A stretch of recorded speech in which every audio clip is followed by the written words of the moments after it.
The Jim and Terry Show, running out of coffee, running out of gas in the tank, running out of ideas. Never. We're never short of words. The Jim and Terry Show, coming to you from the Hobbit Hole studio in Bobcaygeon. I'm one of your hosts, Terry, and with me... You lied, Terry. It's not a time to lie. We went to Mexico. We're in Mexico. Hola. We're in Mexico, Hola. Drinking tequila, you said. Tequila.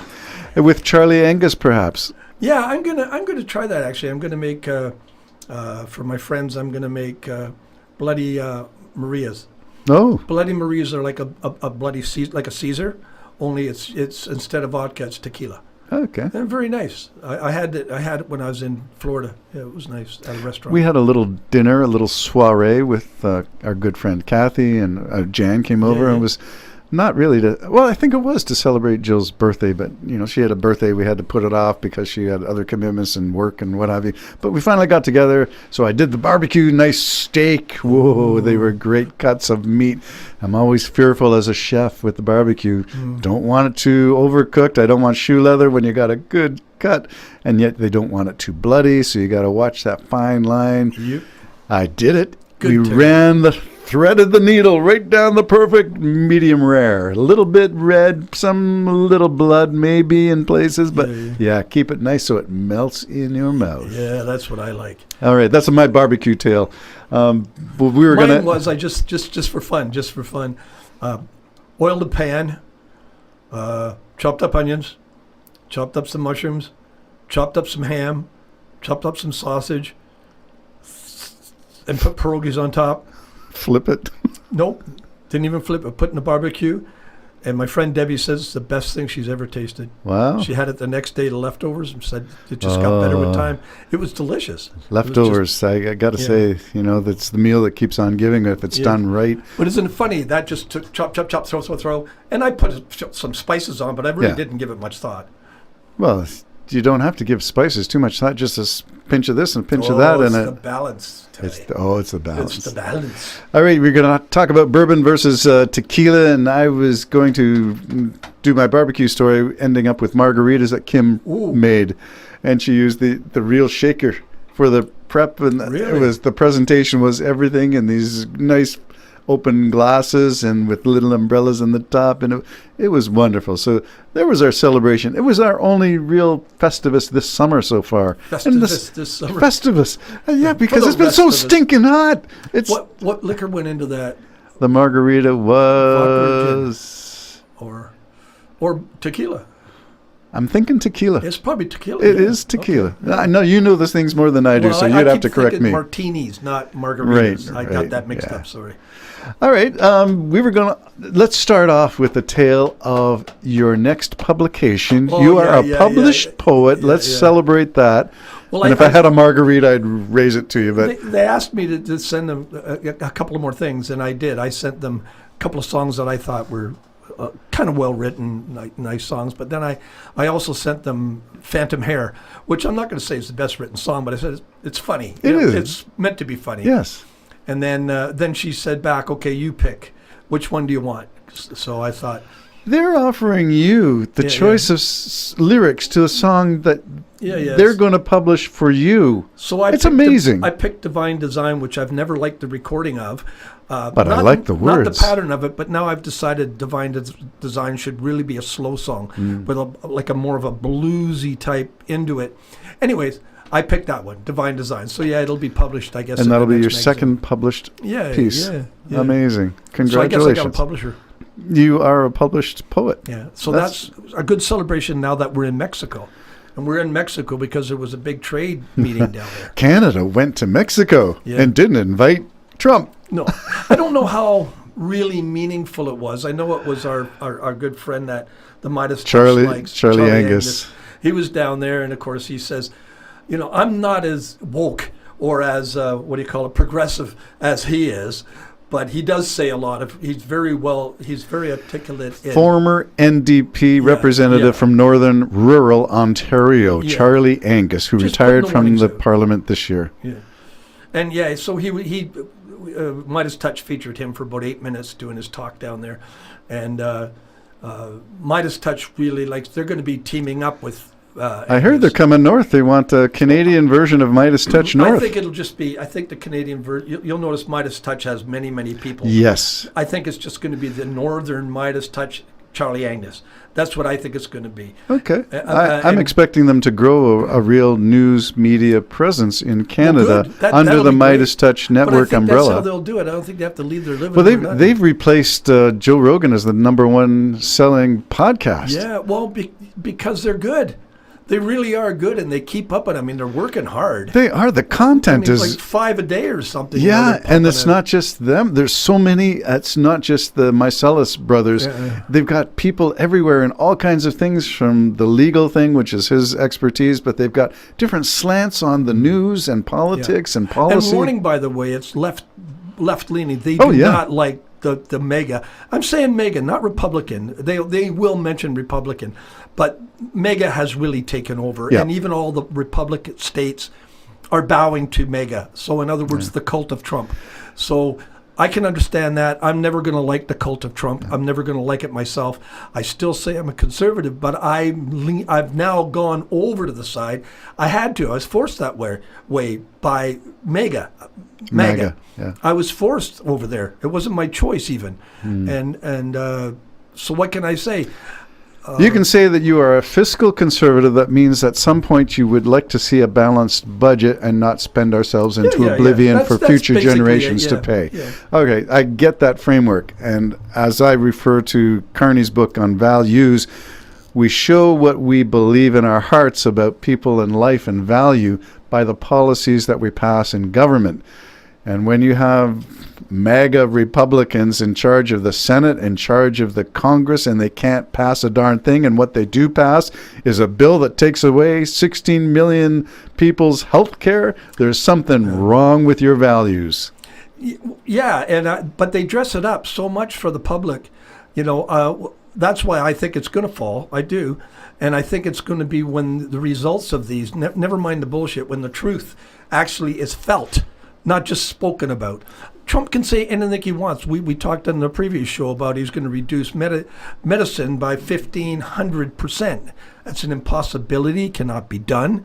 And anybody who, even me as a conservative, wouldn't want that. It's fiscally just impossible to maintain. So he just throws out figures he wants. Same as he said the Canadian tariff on their dairy was 400, 500%. He keeps going higher and higher, when in reality they've never paid a tariff on their dairy to Canada.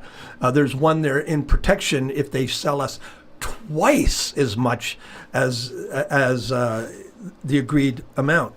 And that's just to protect our own farmers. And every country would do this. But of course, Trump wants everybody to bow to him. It's all about America, America, America. Except now we got to carve out. Canada is carving out America. Mexico is carving out America. Yeah. This is a bilateral agreement.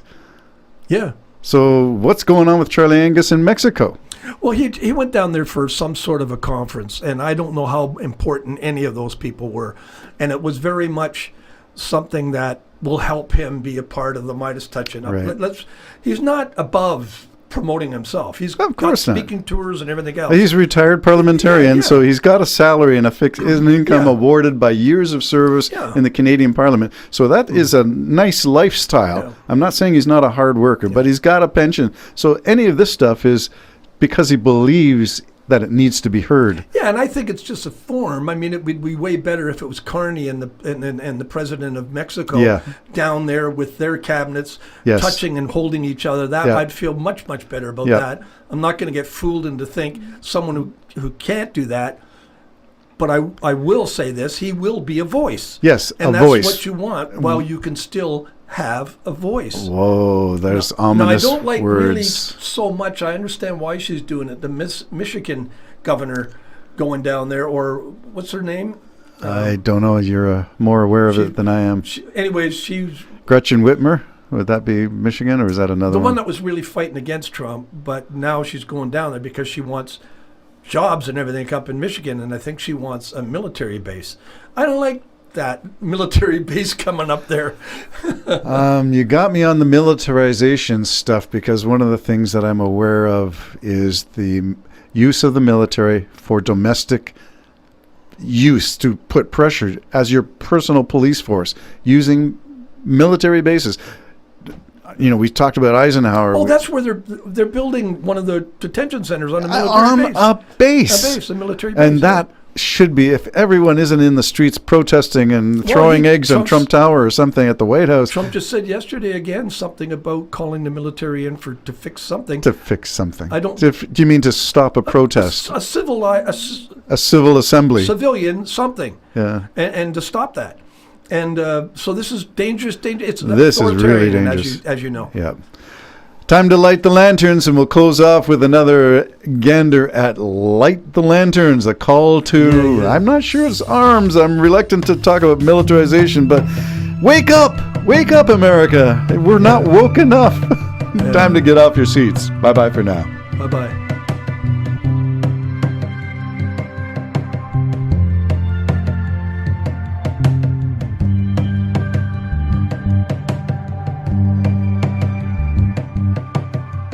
In a world that's confusing, when the sheriffs are the bad guys, when the ones with the masks on are holding up the good ones, and when the ones being locked up may be the ones that we needed.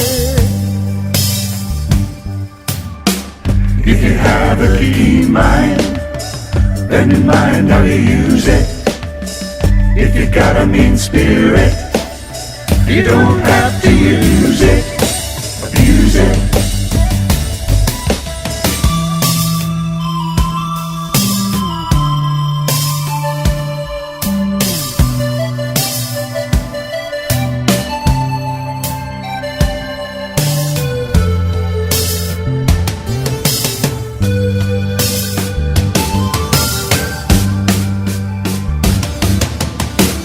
When they tax the poor ones and give it back to the rich ones, when the Constitution is just the whim of convicted felons, maybe it's time for Paul Revere to light the lanterns, to light the lanterns.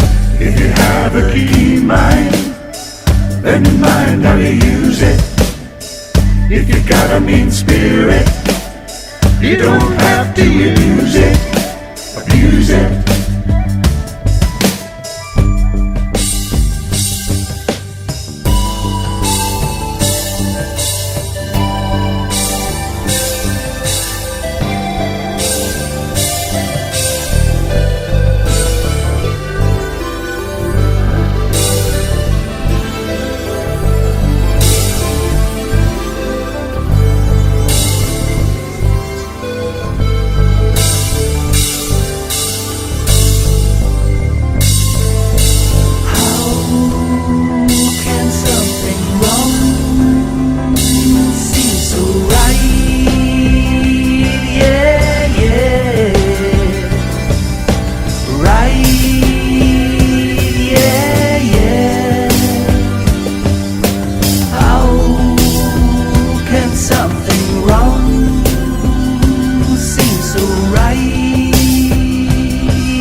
This load no more.